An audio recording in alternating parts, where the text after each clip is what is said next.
Welcome to Car Con Carne. I'm James Van Osdell. Car Con Carne presented by Alex Ross Art. Support Alex Ross on YouTube. In fact, here's Alex Ross to talk about that.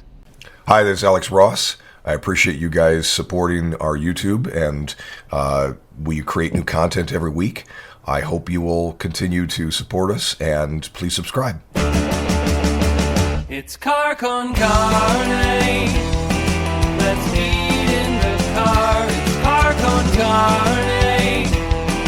And now here's the star of our show, James Van Osdell.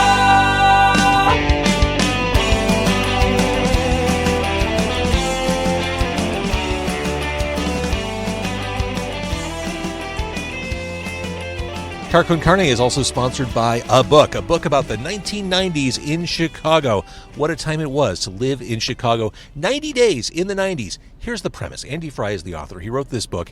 The premise is Darby runs a record store in Chicago, and she discovers the Gray Line, part of the CTA. Don't look for it. It's not there. She discovers the Gray Line, and the Gray Line takes her back in time to the 90s in Chicago, which was a magical, some might say idyllic period for Chicago music and pop culture. Darby goes back there, and then the question in 90 Days in the 90s, written by Andy Fry, does she choose to go back to the present or stay in the 90s? What would you do? Get the book, 90 Days in the 90s. Get it on 90daysinthe90s.com or on Amazon. Car Con Carne is also sponsored by Easy Automation, easy-automation.net. Are you a homeowner? Are you ready for a truly smart home? Doesn't the idea of minimizing your energy usage while maximizing your comfort sound good? You betcha. Easy Automation will help you find the customized solution that is right for you. They have a team with over 30 years of collective experience in the industry, and they're going to help you tailor a service package that fits your lifestyle and your needs. Get a quote by visiting easy-automation.net or call 630-730-3728, 630-730-3728. My guest, she is a walking open wound. She is Deanna of Sincere Engineer, one of our independent artist heroes who's accomplished an awful lot on her own terms with honest, emotional, and funny lyrics and endlessly catchy hooks. The new Sincere Engineer album, Cheap Grills, arrives on September 22nd. Deanna is here mere weeks before that and mere weeks after Lollapalooza. Yep. You had a busy 2023, and I want to talk about both. Yep. When it came time to figure out where we were going to meet, I literally Googled corn dogs. There's a corn dog place in Schaumburg. We're like off Roselle Road somewhere. It's called Kong Dog. I'm like, well, shit, we should do the Kong Dog, or we should do the corn dog thing. For sure. Okay. It's awesome. So we're at Kong Dog, outside Kong Dog. I got you French fries. I hope you enjoy Kong Dog frites. For sure. Wait, this is a massive thing of French fries. Thank you so much. I like the Scotch tape on it. Yeah, that's a nice touch. I got you the original dog. Nice. Yeah. I wanted to try the most basic thing before, you know. Do you have a non-adventurous palate? Yes. Yes, I do. There's some kind of sauce. Don't know what it is, but Nice. give that It's like a ranch. shot. So for those who are watching and wondering, what's the big deal with corn dogs and Deanna and Sincere Engineer? Do you want to, like, some bands have their thing, like Snoop Dogg has pot. Yep. You have corn dogs. I do. Explain. I can't escape it anymore. Nice. Mm-hmm. Look at that. That's great. I wrote a song about depression and named it Corn Dog, and it has stuck ever since. And your dutiful fans. I'm happy about it, but it was not my intention. To make that your calling card? Correct, yeah. It's pretty cool. The corn dog circle pit at Riot Fest made me cry, which affected the set a little bit, but that's okay. And that was the last time I think we talked. Yep. Yeah. Was it Riot Fest? Yep. Oh, now check this out. Hot Cheetos. Nice. This one scared you, didn't it? Yeah. I don't like hot stuff, really. Okay. I'm a baby. My palate, as you said. All right, this looks a little... Are you going to eat it? Is it hot? I'm scared. Should we cheers? It is... I'm shedding hot Cheeto dust all over my car. Cheers. Having corn dogs in the car. Oh, it's really good. Honestly? It's really good. It really is. I was not expecting it to be that good. They seem made to order. Like you choose your kind of sausage and your batter and your everything. And there's like a sauce in here that's kind of delicious, Deanna. Mine doesn't have sauce. It looks like ketchup or like sweet ketchup or something. But I only got bread on that one, but the bread's really good. This is ridiculous, and they're like $4 or $5 a piece. This I don't need two. No. Plus the case of fries. As we're recording this, I mentioned, Lollapalooza's in the rear view, new album right ahead of you. But before that happens, you're throwing out the first pitch at a Sox game. Yeah, I'm very excited and nervous. Are you practicing? Are you like... Yeah, totally. My dad and I have been practicing like a couple days a week. I got my friend's uncle Brian also helping me. He used to pitch for Northwestern. Oh, okay. And so you've got some ringers who can help you out. Yeah, for sure. got a lot of supportive people. So. I mean, honestly, isn't the goal just getting it over the plate? Like you don't totally. You're not there to throw a strike. Totally. I just don't want to embarrass myself. I think. Well, what I've seen, like people who do embarrass themselves, who aren't able to get it that far, like the catcher will kind of try to meet them. For sure. Yeah, no, for sure. But that's exciting. That's happening September 1st? Mm-hmm. Okay, so as we're recording this, that's coming right up. Yep. And of course, as we're recording this, the White Sox organization is just blowing up. Yeah, I'm not super familiar with what's happening, but yeah, the front office is it bad? Yeah, Uh-oh. Bad stuff's happening, and they're talking about moving. I heard that, Tennessee or something. That's an option. Yeah. Gotcha. So there's a lot That'd be a going bummer. on. So what I'm saying, Deanna, is that you, Deanna, sincere engineer, throwing out the first pitch, could be a bright spot for the White Sox as we head toward the end of the season. You, all hopes and dreams are kind of pinned on your presence. Oh, that's even more pressure. I don't mean that. So it is a busy year for you. Yep. Is this really your first headlining tour you're about to go out on? Yep. I guess that makes sense, but I was also surprised when I realized that. Yeah, I talked to Ryan Young from Off With Their Heads, and he also was like, how could that possibly be? Mm-hmm. But yeah, we just did our first headliner outside of Chicago in Columbus last week. And? It was good. It was fun. Good times. But yeah, we're very excited. We're taking Cliff Diver out and Canadian Rifle for half of it, which is Chicago Love band. Canadian Rifle. Yeah, they're the best. Mm-hmm. And Phony, who is the second guitarist in Joyce Manor's solo band project. Oh, and since we're talking corn dogs, and since we're here with you, how about this for merch? This is handsome. I'm going to look good in this.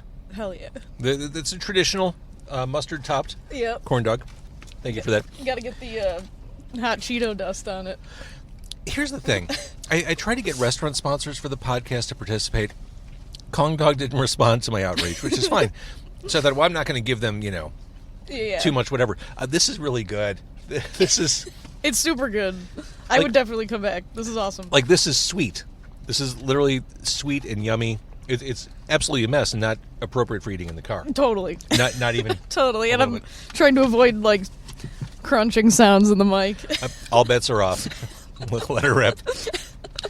So you are having this super busy year. Also, recently, there you were with Josh Caterer, who people probably know best as the person who did the theme song for this podcast, but he's also in a band called Smoking Popes. Yep. Mm-hmm. You and Josh did that duet, you and Smoking Popes, for Don't You Want Me? Yep. Yeah, that was very fun. That was... they asked me to play on it, and I was like, of course. Of course. It's like an honor to do anything with them. They're like Chicago's best, so... But the video, where do you record that? There's some foresty... Yep, it was in Orland Park, which is where I'm from. It's called Centennial Park. Mm-hmm. Yeah, we just walked around, the little walking trail they have there. And was it all, they were intended to be, or in parts of one take, Yes. Yeah. They slowed it down to, a 7-minute long song, and we had to slow-mo videotape it. It was crazy. Oh, that's brilliant. Yeah. So, that's why it's, kind of, jittery looking. All right, so, first headlining tour, you're doing Austin City Limits. Yep. Which is fucking cool. It's very cool. I'm excited. Another nervous, but it's fine. Since it's still fresh in memory, talk to me about Lollapalooza. What was that like? It was very surreal. It feels like a fever dream at this point, looking back on it. But it was very fun. Yeah, I don't know. It was. I knew about it in February of this year, and I had been nervous about it for 6 months. So yeah, that's so weird. You just have to sit on it. Exactly. Yeah, and as soon as it was over, I was like proud, but like relieved. But then I got really sad that it was over. It was very fun. What's it like doing a show like that or Riot Fest?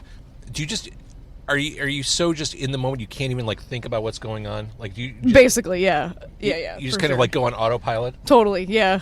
I mean, I like, like getting there, I had to like pick all the bandmates up and then like deal with merch and stuff. So I tried to keep myself really busy, so I don't even have time to like get nervous about it. And then it's like, oh shoot, you got to play now.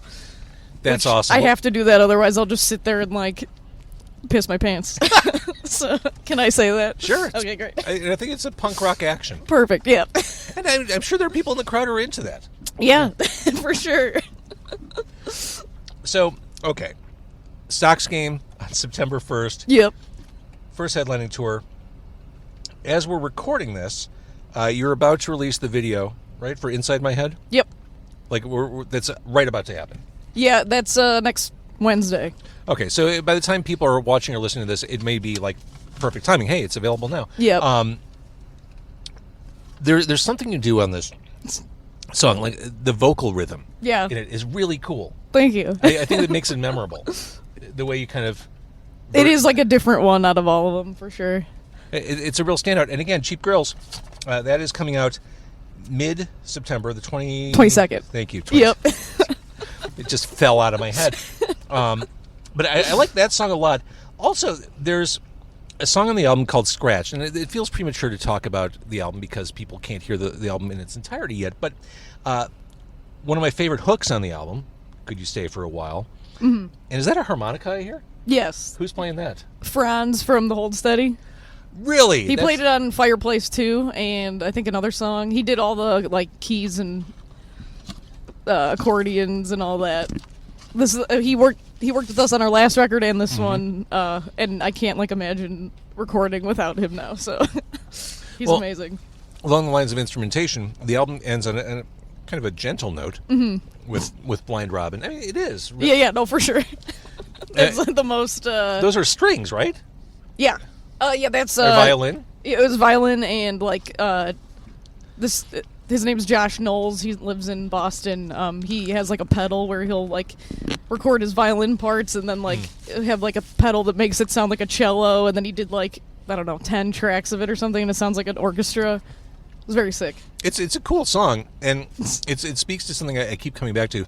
The importance of sequencing an album, like kind of taking you through For that sure. journey, and that Yeah. that seemed like an appropriate way to kind of wrap things up. Totally, yeah. I stress about that a lot. I usually let like the producer Mike Sapone. He kind of took the took the wheel on that because I don't like sequencing stuff. Well, speaking of sequencing, I referenced that you are in fact a walking open wound. Such an asshole, really. Yeah, that one I knew was going to be the opening track. And though, the track in question is Anemia. Yeah, Which, I mean, that feels like the right reintroduction to Sincere Engineer. for sure. Out of the gate. Yeah. The like solo, like yelling, and then right into it. But then there's California King, which feels kind of like a sweet song, like a romantic song. For sure. Yeah. It's not about leaving Chicago. It's just about leaving, like moving to the suburbs. For anyone Well, asking. the suburbs does have a Kong dog. They've got a. Yep. We're looking right at a massage parlor. This Enterprise is where I rented the first van that we toured with. Wait, the one right over here. Yep. That's a historical. So when Kinda. when they start doing like the historical tour of Sincere Engineer history, The Enterprise in on Roselle. like people from Europe are going to fly in to go through the neighborhoods. Don't do that. Yeah, but Well, Yeah. Speaking of moving to the suburbs, let's stay in Chicago with Fireplace. yep. You referenced Belmont Avenue, Yep. which I mean that's about as local as it gets. This is the general theme for this song seems to be write a hate song but make it funny. Yeah, that's what it was for sure. It's not about anyone in particular. Everyone asks that. I get high off the thought of you on fire. Yeah. That's a T-shirt. The Belmont thing is I always wanted to write a song that said Belmont Ave instead of Avenue. Why is that? I don't know. I was like, I gotta fit that somewhere. So. And I realize I'm making you talk, and I'm keeping you from your corn No, dog. it's okay. which- I'm not. It's too loud. I don't want to. I'll eat it It's also very hot still, so we're good. Well, and we're recording this, for those who aren't in the Chicago area, we're recording this like hours before the weather just gets uninhabitable. Yeah, Like, it's it's going to be like in the hundreds, and it's just going to be miserable. So this actually worked out beautifully. totally, yeah. But back to Fireplace. I mentioned that your lyrics are funny, and oh my God, how's your skin smell? Maybe I'll see you in hell. Yeah. That's a couplet. I mean, that's Shakespearean, really. Oh, thanks. Yeah, sure. So I think the album sounds great. Thank you. Where do you think? I think it's Are you good with it? yeah, for sure. It's my favorite of all of them so far. That's. I'm super proud of it. I can't wait for people to hear it. Was it something that took a lot of time to put together, or did you just like bang it out? Were you just ready to just? I wrote it all within like since the last record came out, and then we got a new producer because our old one had a baby and it got really busy and he moved away. So we did like some pre-production with Mike Sapone, and then we recorded it in 2 weeks in Massachusetts, which is like a new thing for us. We've always recorded in Chicago, but we got to, take Is a that trip. is that helpful to get out of your comfort zone and like force you to like? Yeah, I would say it was like it was cool to like go like it was basically like a 2-week vacation and just like hang out with my best friends and write a record. I mean it was written, but like record a record, and we had like a time crunch, so it was like just wake up and do it every day. What's wrong with Elgin? Nothing. Why? Which line are you referring to? It's a little bit of heaven and a touch of hell. Oh, that's about Orland Park. Oh, okay. The town I grew up in is always under construction. That's about LaGrange Road in Orland Park. People can relate. Yeah. I love. No matter where you record, where the tour takes you, you can't, always go back. You can't take the local Totally. out of Deanna For sure. and Sincere Engineer. Yeah. The train ride out to Elgin's like the getting away from that. That's what that line's about. One thing I guess I should have known about you. You have a Norm Macdonald tattoo. Yeah, I do. I love Norm Macdonald. He's the best. R.I.P. I mean, but of all the comics to have like emblazoned on your flesh. I the way I talk like makes me, I don't know. I grew up like I found his comedy when I was like 13 or something, and I've always like I don't know, felt like I don't know how to explain it. All right, so Cheap Grills comes out on September 22nd. You're doing the first ever headline tour for Sincere Engineer, which is fucking cool. Yep. Nothing for Chicago on the books as far as I can tell. No, it's gonna be there though. Hang tight, everyone. I figured. Yeah. I figured that was coming before the Yeah. end of the year, perhaps. Yeah, definitely. Awesome. Yeah. The new album sounds great. I think you're in your groove, and I Thank think everything you're doing now is. I mean, I hope you're having fun. Oh, I am for sure. Because this is the moment. This is it, and I Oh, that's love gonna that. make me feel old again. Stop. No, I appreciate it. Thank you. Yeah, it's been super fun. I, working my tail off. So. All right, just make sure you warm up on the first. Yeah. Get loose Stretch before my you arm. get on the mound. Yeah. Totally. And ice down afterwards if you need to. For sure. Yeah. And eat a hot dog Eat a hot. Okay, that's it. before and after. That's one of the great things about going to Sox Park. The second you walk on one of those concourses and you smell the grilled Yeah, onions, it's the best. it's the best. Yeah. It's the best. I am embarrassed to say this isn't even my first encased meat of today. I meant to say that earlier. No shame in that. I had a brat for lunch. I'm proud of you. Thank you. All right, Cheap Grills. It comes out on September 22nd. We're going to let Deanna eat her corn dog. Thanks for doing this. I know your Thank you. life's about to get really busy, so thanks for finding time for Of this. course. No problem. Thank you so much. Thanks for watching.